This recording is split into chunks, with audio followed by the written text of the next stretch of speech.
Hi, Davide. Welcome to my podcast. Thank you so much to be here, man. Thank you so much. Thank you for having me.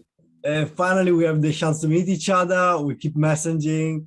It was cool because I remember I found out about you like maybe 2 months ago, maybe 3 months ago. I was I said, oh my gosh, these guys are crazy in accent, amazing accent. Really, as Italian, we have this strong accent that we cannot deny we are Italian, but your accent is amazing. And I said, oh my gosh, this is Brom.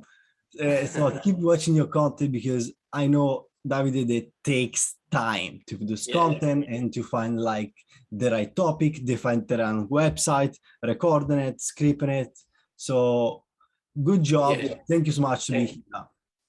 Thank you very much, Daniele. Thank you very much. I'm very happy to be here.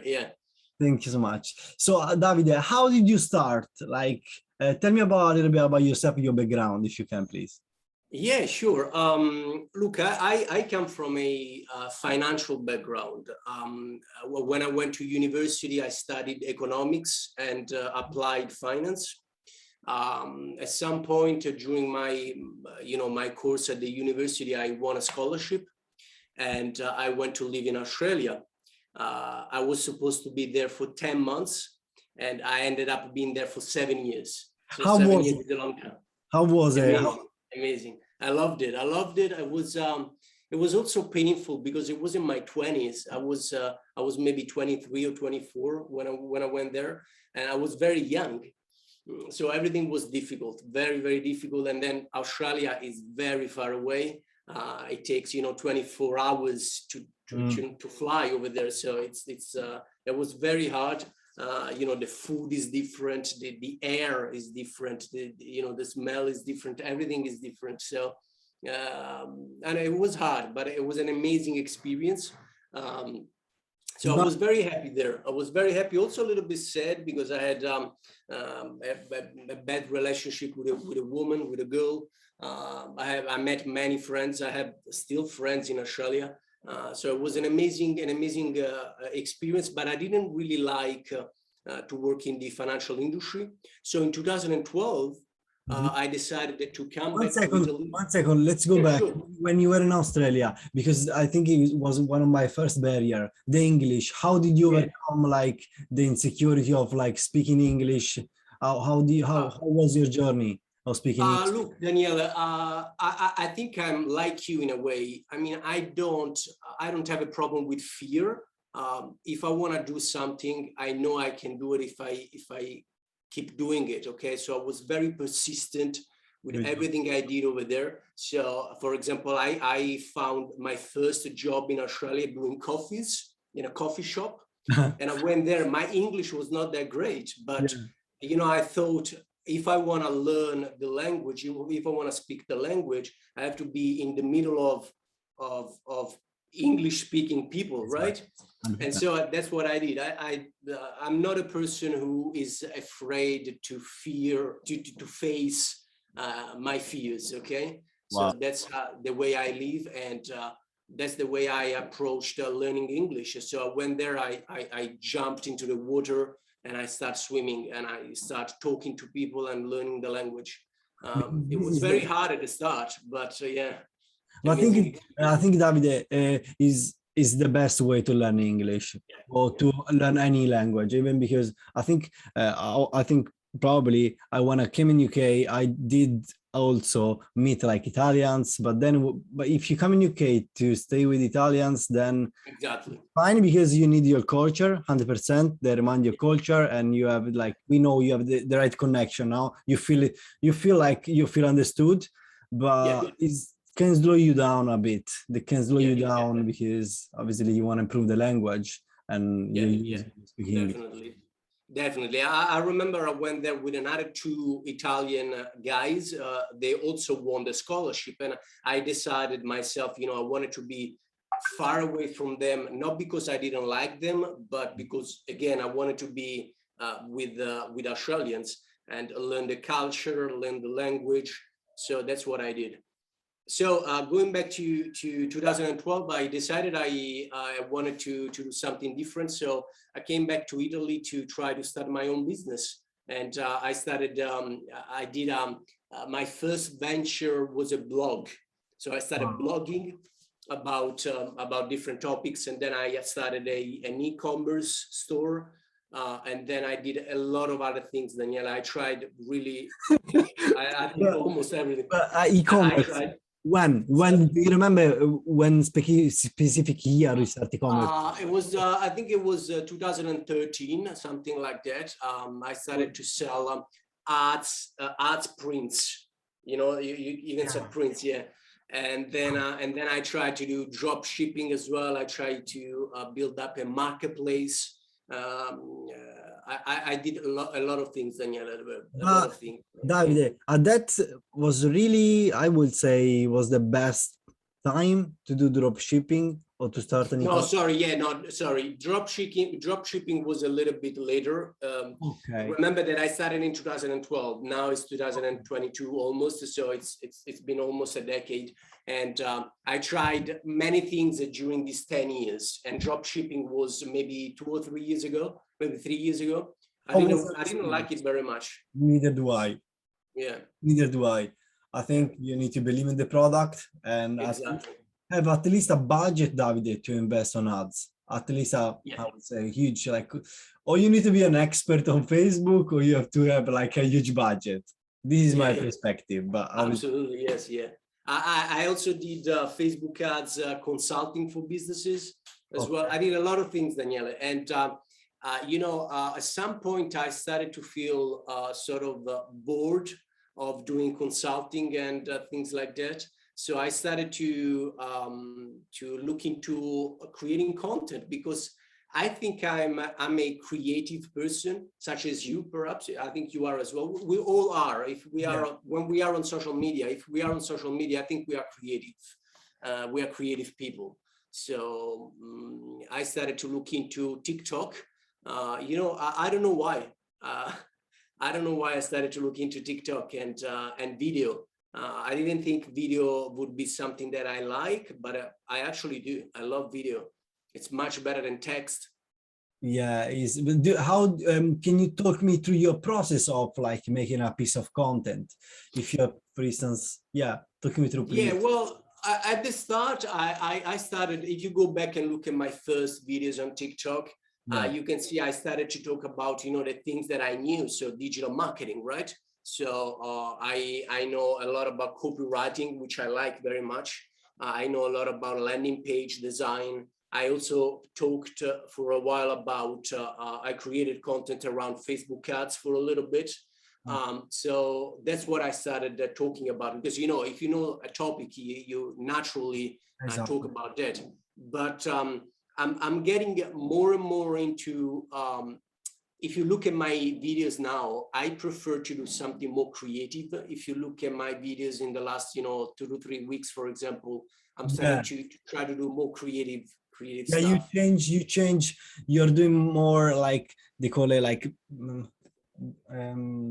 I can't remember now, but they're like when you show picture, B-roll, they call B-roll. B-roll, yeah. When you show picture, but I think this is the content that you started to produce like in the following 3 weeks are more storytelling, and the storytelling works really well on TikTok, I think. Yeah. I'm very fascinated by these great content marketers, content creators that we have on YouTube and TikTok now. So since I know I'm not, you know, the greatest content creator out there, I'm trying to learn from these people. And so I'm analyzing what they do. I'm analyzing how they do storytelling, how they create the video. I like editing. I like film making. So yeah, I think I will go more and more into that direction, maybe. So but yeah. You know what I noticed, that as a like being online, being on social media, producing content, you need to be good at a lot of stuff. Yeah. A lot of copywriting. So to make like punishing titles. Be good at editing. You need to be good at scripting the right, what to say, how to distribute, which hashtag. If you want to advertise, how to use Facebook. If you want to go to Google, you need to be a master. You need to be a ninja. If you want to. You have to be a ninja. Yeah, you have to be a ninja. Yeah, you're right. And that's why, for example, I think one should always focus on one medium. So, for example, Yeah. I'd love to get into podcasting like you, but at the moment I feel like I want to focus on video. And because as you said just now, I mean, it's everything that you do is difficult, it's challenging. So yeah, I think I will focus on video now. And as you said, you have to do a lot of things. You have to do scripting, you have to think about the topic, you have to so in answer to your question, how do I go with the process? I look a lot to other people to get inspiration. Obviously, people that have some kind of success on TikTok and YouTube. So I do a lot of R&R, so recon and research. And I watch a lot of videos. I watch a lot of videos on YouTube, a lot of videos on TikTok, and I pick topics that I'd like to explore. And then I use a Google Sheet to script something. I do a first draft of the script, and then I go back there a few times, and then I'm starting also to inject more what do you call them, special effects, sort of. Exactly, yeah. So that's also part of the process. So do you edit? Davide? Do you edit on your phone? A combination. I don't think, Danielle, I don't think you can find a silver bullet for these sort of things. So I use my phone, I use desktop computer, my computer, I use Filmora X, which is similar to Adobe Premiere Pro, similar, less powerful, but very good still. Yeah, I do these two, basically. I use CapCut, which is I was able last week to install CapCut on my Mac, and I always wanted to on try. Your tablet? No, on my Macintosh, on my Can you do that? Yes, if you go on YouTube, man, you can find everything. Okay. But it's not like super optimized. Obviously, you want to use the space to stop it, and it doesn't allow to use this. It's basically what I found out is you can in some way simulize like Android. You simulize and then you style the app. You create like yeah. Oops, sorry. I think I understand what you mean. You use a Macintosh simulator. Exactly. No, it's an Android simulator. It's an Android simulator. Right. On YouTube, for instance, to add like your detail, Google details, like login, you get in and then you download the app. And I need to do that. I want to try to add it on Mac because I want to see. Because I think with the phone, with the phone you have pro and cons. What is the pro? The pro that what you are producing is what you are seeing. But the cons, and sometimes you want to edit like the text, you want to see something, and on your desktop you have more like you see. Well, on your desktop computer, on your laptop or the big one, you obviously have more control. Exactly. But I think for example, CapCut itself is getting better and better. So I'm trying to use CapCut as much as possible now, because also I want to do tutorials as well a little bit. To post on TikTok and on YouTube. So yes, we'll see. What do you think about YouTube Shorts? I love it. I love the opportunity. I'm using YouTube Shorts every day. As much as every time I create a TikTok, I always think in my mind that video will go to YouTube Shorts as well. Always. Okay. If you take a look at my YouTube channel, I always do that. Yes, I did look.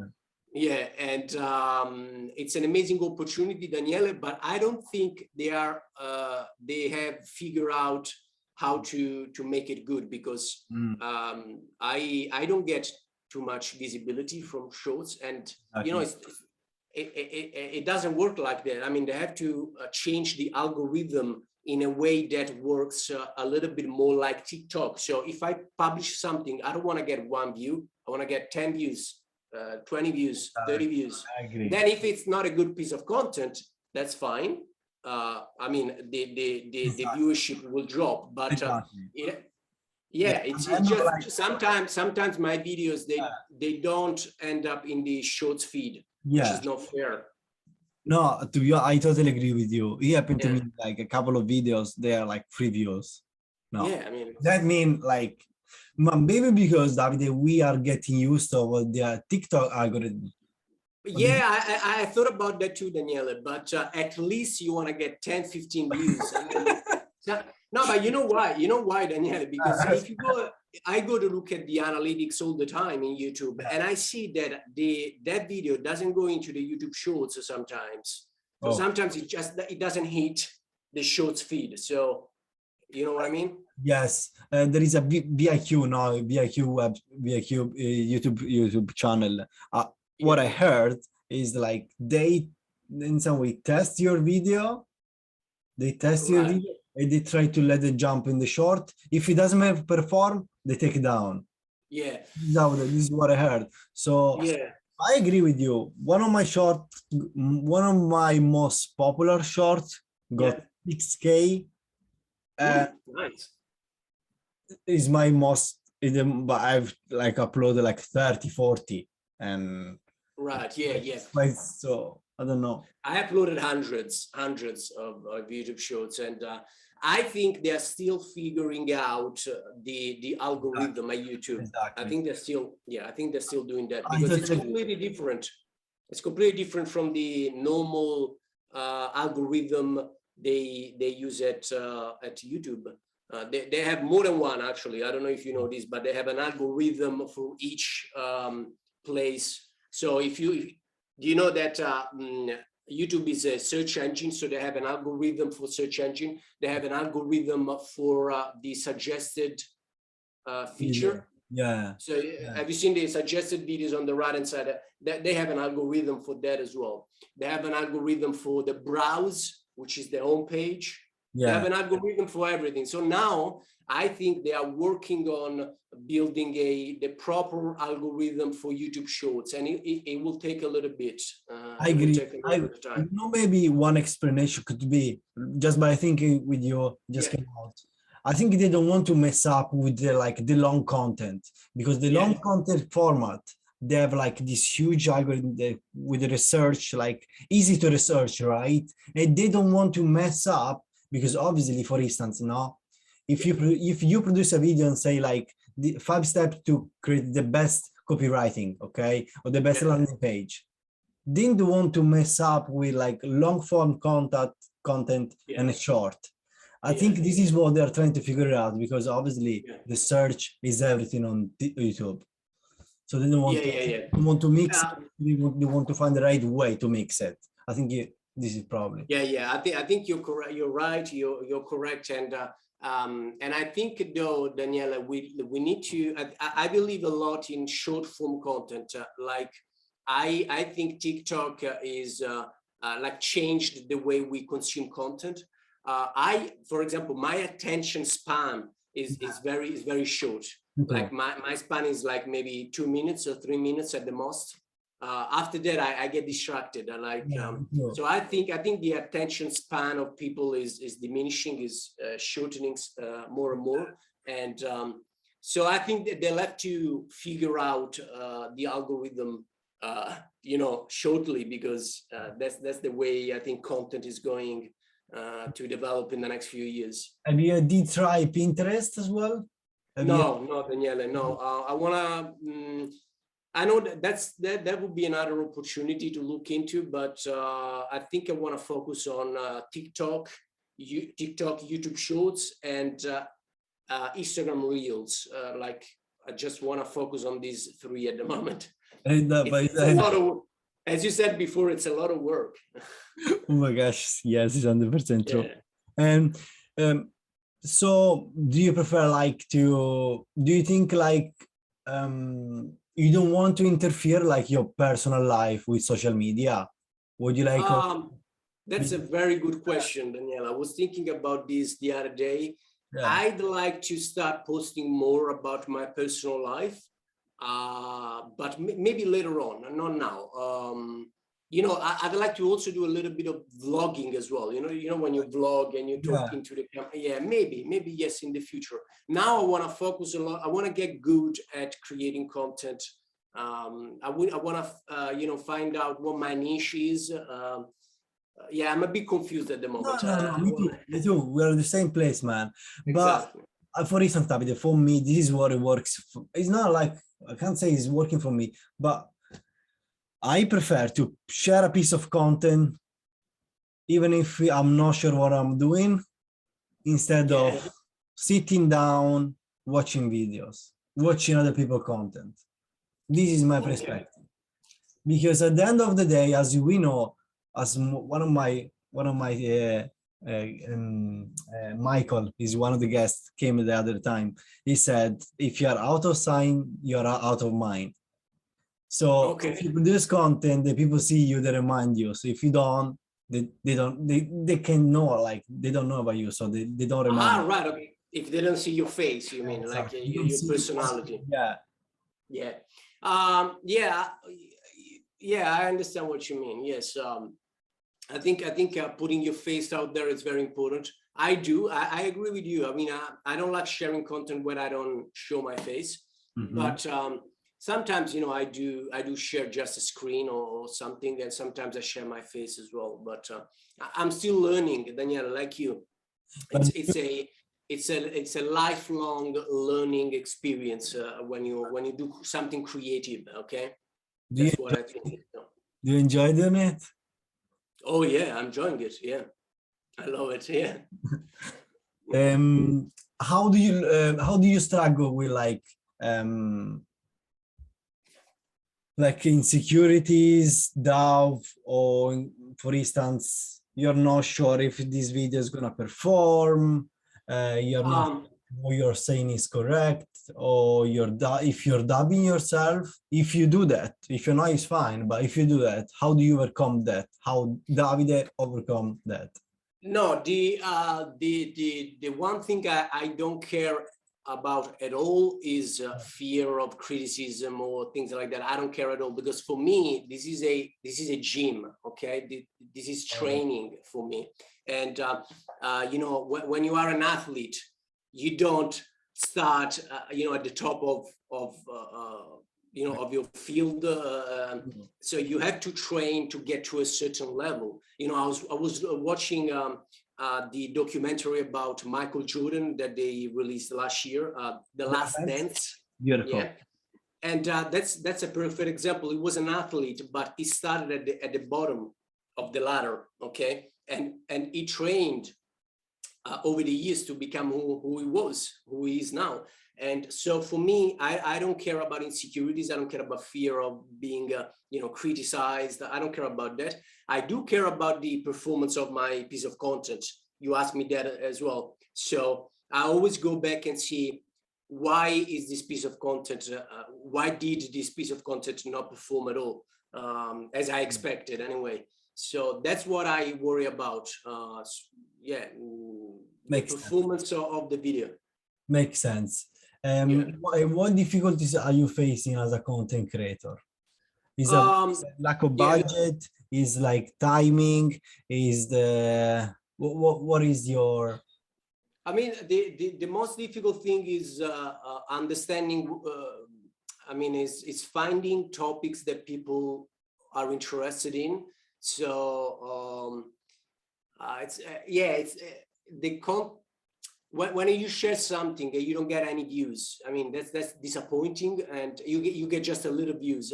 That's disappointing, and that's the most difficult part, understanding what people want, and also understanding why a piece of content doesn't perform when in fact it doesn't perform. You understand what I mean? Like, yeah, I totally understand, and it makes sense.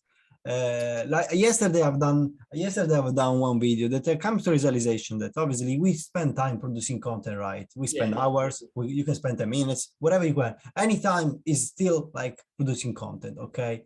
And maybe you get 200 views, which is upsetting. You get upset. You can say, I spent a lot of time and it didn't perform. But you know what I think also? You need to, in some way, think in a different perspective. Maybe one of these 200 people, they saw your video, maybe you impact one people. One person. One person is being impacted. So 200 views is not much, and I get it. But I don't know. It's maybe I always blame me. That means my content wasn't good. I think the text, how should the video wasn't good. That piece of content wasn't fine. It's hard to understand. It's hard to understand why. That's the main thing. Exactly. That's why you have to always test. Like maybe you assume no, this text wasn't, the font wasn't right. Let's change the next time or change the color. This is what I think. I think by testing, this is what helped me, obviously.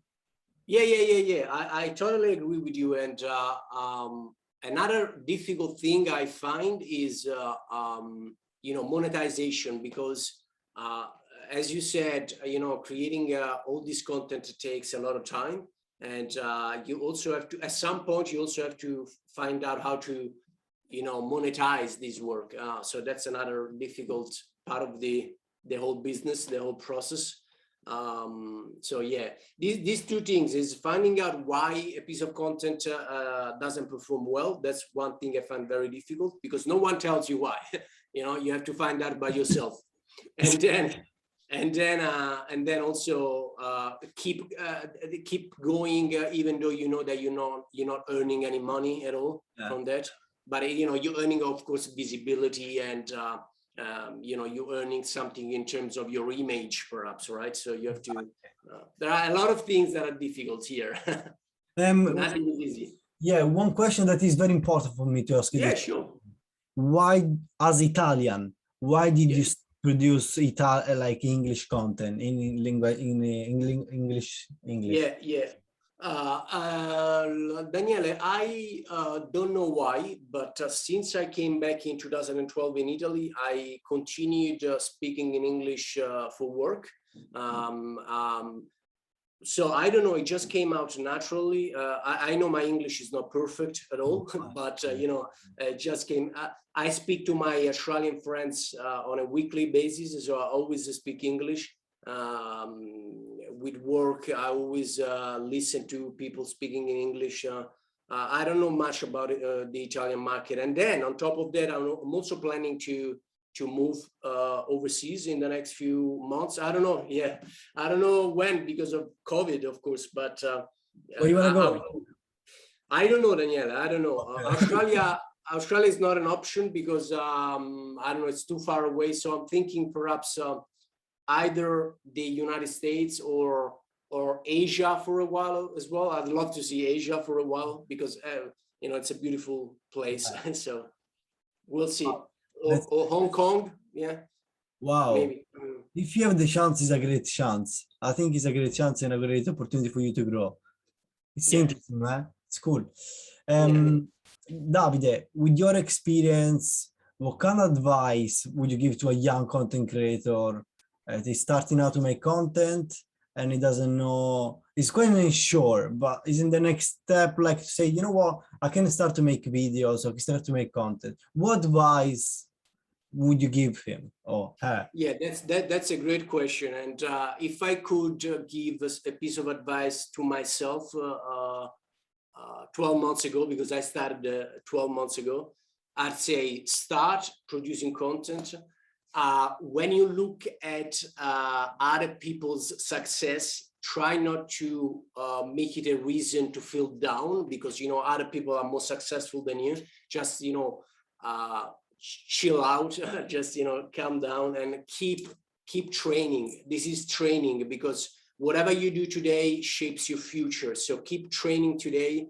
Do whatever you want to do now, because that will take you some place somewhere in the future. So keep training. Don't worry about anything, and do something that you're passionate about, because regardless, I mean, everything is difficult. If you do something that you're not passionate about, it's going to be difficult. If you do something that you're passionate about, it's going to be difficult. So you might as well do something you're passionate about, because it's going to be difficult anyway. So even because Davide, you invest more time if it's your passion. You invest more time researching. You enjoy doing it. If you enjoy doing it, the people that they see you with a different energy.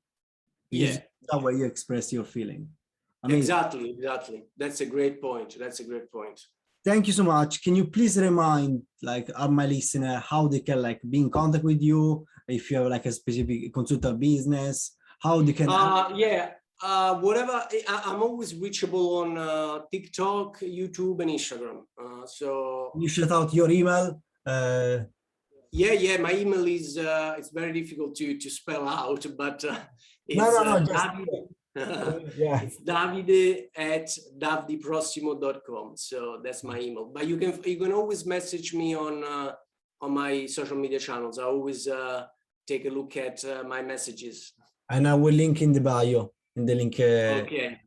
Yeah, Definitely. Thank you so much, Davide. It was amazing to have you in. Thank you so much for your time. Thank you. Wish you a great day. Yeah, you too. I'll speak to you again. Thank you, Daniele. Bye. Have a good day.